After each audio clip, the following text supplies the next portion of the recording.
पर्चा आउट कर रही है पीपल्स पार्टी, डील पे मोहर लगा रही है नून लीग की? नहीं, मेरा ख्याल है कि पीपल्स पार्टी अपनी सियासत को बचाने के लिए जो भी मुमकिन हुआ वो करेंगे। सियासत में कोई किसी का दोस्त नहीं होता, इत्तेहादी होते हैं। और अब तो जब इलेक्शन करीब हों और नज़र आ रहा हो कि अब इलेक्शन होंगे, मगर चाहे वो ना भी हों, लेकिन बहरहाल फ़िलहाल तो इम्कान यही है कि होंगे, तो एक क़यामत का समा होता है, नफ्सा नफसी होती है। और पीपल्स पार्टी का जो अपनी बारगेनिंग पावर बढ़ा रही है, उनका सबसे बड़ा मसला है कि सिंध की बादशाहत उनके पास रहे। वहाँ पे उनके ख़िलाफ़ एक इत्तेहाद भी बन गया है, GTI का, JUI का, MQM का, तो वो एक प्रेशर बिल्ड कर रहे हैं नवाज़ शरीफ के ऊपर।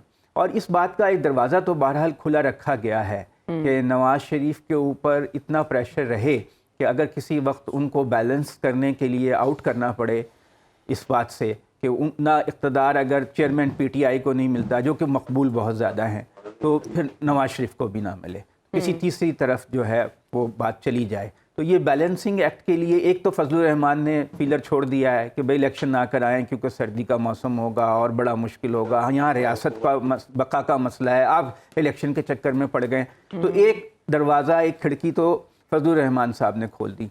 दूसरी जो है पीपल्स पार्टी नवाज़ शरीफ के ऊपर, उन्होंने ये, अब बाज़ लोगों का ख्याल है कि 2-3 लोग ऐसे हैं जो शायद फौरी तौर पे वज़ीर आज़म ना बने चाहे इलेक्शन हो भी जाए, जिनमें एक चेयरमैन PTI हैं, दूसरे नवाज़ शरीफ हैं और तीसरे मरियम नवाज़ हैं। क्योंकि कहा ही जाता है कि नवाज़ शरीफ साहब चाहते हैं कि वो वज़ीर आज़म बनकर डी फैक्टो अपनी बेटी को वज़ीर आज़म बना दें। अच्छा। तो इस वक्त मुल्क के हालात जैसे हैं, तो ये नवाज शरीफ साहब पर संगबारी से पीपल्स पार्टी को होगा फ़ायदा? देखें, पीपल्स पार्टी तो अपनी गेम खेलेगी, वो तो जाहिर है कि उनके लिए नवाज शरीफ पे प्रेशर बढ़ाकर वो सिंध को सिक्योर करना चाहते हैं। और एक सियासत जो है, आप अपना हरीफ, और सियासत में हरीफ हैं। जरदारी साहब की तो ख्वाहिश थी कि बिलावल भुट्टो जो हैं उनको मौका मिले, वो चाहते हैं कि उनकी ज़िंदगी में खासे बीमार भी हैं कि जल्द से जल्द बिलावल जो हैं वज़ीर आज़म बन जाएं, लेकिन वो गेम उस तरह से बन नहीं सकी। तो अब भी बहरहाल वो कहते हैं ना, ट्राई अगेन, वो अपनी कोशिश में है कि नवाज़ शरीफ का मामला जो है उनको प्रेशर में लाया जाए। हो सकता है कि उनका चांस बन जाए। तो एक थर्ड ऑप्शन को जब देखा जाए तो पीपल्स पार्टी का मसला ये है कि वो शहबाज शरीफ के साथ तो चल सकते हैं, जैसे राना मुबश्शिर साहब ने पिछले प्रोग्राम में कहा था, लेकिन वो नवाज़ शरीफ उनके लिए एक्सेप्टेबल किसी वजह से नहीं है। अच्छा। और अब आप ये देखिए कि जो एक अभी तक PTI का जो बयानिया है उसकी मकबूलियत ख़त्म नहीं हो सकी। ठीक है। चेयरमैन PTI हैं, वो उनकी रेटिंग कम नहीं हो सकी। तमाम तर बातों के बावजूद लोग मुनहरिफ हो रहे हैं, उनके खिलाफ प्रेस कॉन्फ्रेंसें कर रहे हैं, उनकी पार्टी छोड़ के उनके लीडर्स जा रहे हैं। तो अब ऐसी सूरत हाल में अगर फौरी तौर पर अगर जनवरी में भी इलेक्शन हो तो बहुत मुश्किल होगा इतना बड़ा चीज़ें मैनेज करना, PTI के कैंडिडेट्स को हरा कर। नवाज शरीफ की जो डिमांड्स हैं ना, वो इतनी ज़्यादा हैं कि 2/3 मुझे अक्सरियत मिल जाए। अच्छा। अब वो इस तरह तो नहीं होता। अब आप, हालत तो ये है कि मरियम नवाज़ को गवर्नमेंट कॉलेज में अपना खिताब कैंसिल करना पड़ा आज, क्योंकि वहाँ पे पाबंदियाँ थीं कि मोबाइल नहीं ले जा सकते, ये नहीं कर सकते, वो नहीं कर सकते। इसके बावजूद इंटेलिजेंस रिपोर्ट्स ये थी कि वहाँ नारेबाजी हो सकती है, जो एम्बेरसमेंट होगी, तो उन्हें खिताब अपना कैंसिल करना पड़ा। तो एक तरफ आपकी मकबूलियत का ये हाल है, दूसरी तरफ आप कह रहे हैं कि मुझे 2/3 अक्सरियत मिल जाए किसी तरह। ठीक है। प्रेस कॉन्फ्रेंस अनएक्सपेक्टेड थी वैसे, लेकिन माजी से थोड़ी मुख्तलिफ है कि पहले एक प्रेस कॉन्फ्रेंस आती थी, फिर उसके बाद इंटरव्यू हमने देखा, अब उन्होंने डायरेक्ट लैंडिंग की है अगली पॉलिटिकल पार्टी में। सियासत से राहें जुदा नहीं की, तर्क नहीं किया ये रिश्ता। लेकिन अब से कुछ अर्सा, ये सितंबर की बात है कि वो ट्वीट्स में कह रहे थे हकीकी आज़ादी की सोच को कैद नहीं किया जा सकता।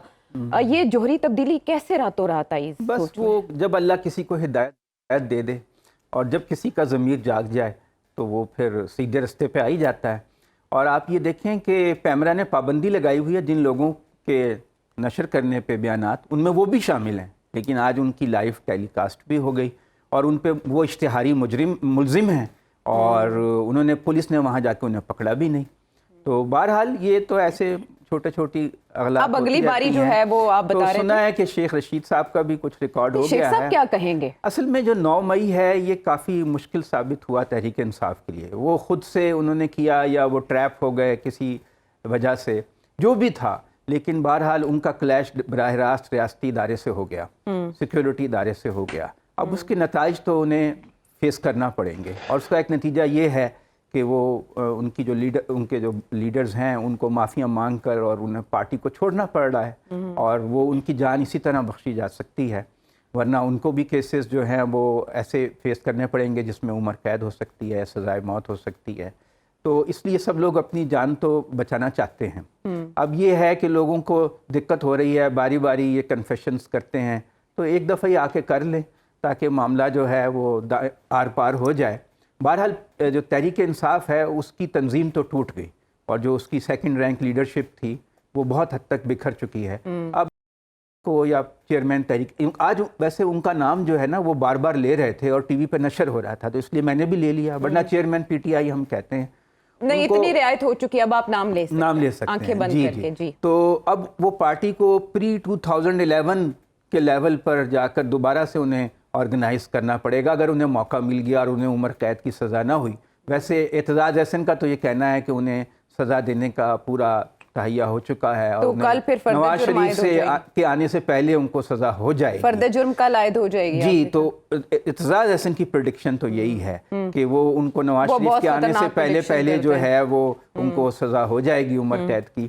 تو اگر ایسا ہوتا ہے اب تو پاکستان میں پھر ہم دیکھیں گے کہ ایک نیا بھٹو بننے کی طرف جا رہا ہے، کہ یہ پاکستان کے لیے اچھا نہیں ہے۔ میرے خیال میں کوئی ایسا رستہ نکالنا چاہیے کہ معاملہ بیچ کا رستہ نکل جائے، اور بعض لوگ یہ کہہ رہے ہیں کہ بشریٰ بی بی نے کوشش بھی کی لیکن وہ کامیاب نہیں ہوئی۔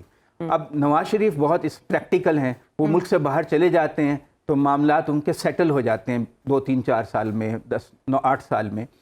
یہ صاحب جو ہیں یہ زیادہ ضدی ثابت ہو رہے ہیں، ملک سے باہر نہیں جا رہے ہیں، تو ان کا معاملہ جو ہے وہ سیٹل نہیں ہو رہا اب تک۔ لیکن اگر یہ سیٹل ہو جائے تو ملک کے لیے اچھا ہے۔ ہمیں ایک اور بھٹو کی ہم پاکستان متحمل نہیں ہو سکتا، اس سے ملک کو نقصان ہوگا، وفاق پاکستان کو نقصان ہوگا، ملک کمزور ہوگا۔ ایک جیسا بھی ہے، جو بھی ہے، عوام میں ایک پاپولر لیڈر ہے، اور اس کی جو سیاسی اگر کوئی غلطی ہے تو اس کا ایسا نتیجہ نہیں نکلنا چاہیے کہ لوگ ریاست کے ساتھ ان کا جو فاصلہ ہے وہ بہت بڑھ جائے، ایک خلیج بڑھ جائے۔ جو ریاست اور عوام کا تعلق ہے اس میں زیادہ دوری پیدا نہیں ہونی چاہیے، اور اس میں تعلقات معاندانہ نہیں بلکہ دوستانہ رہنے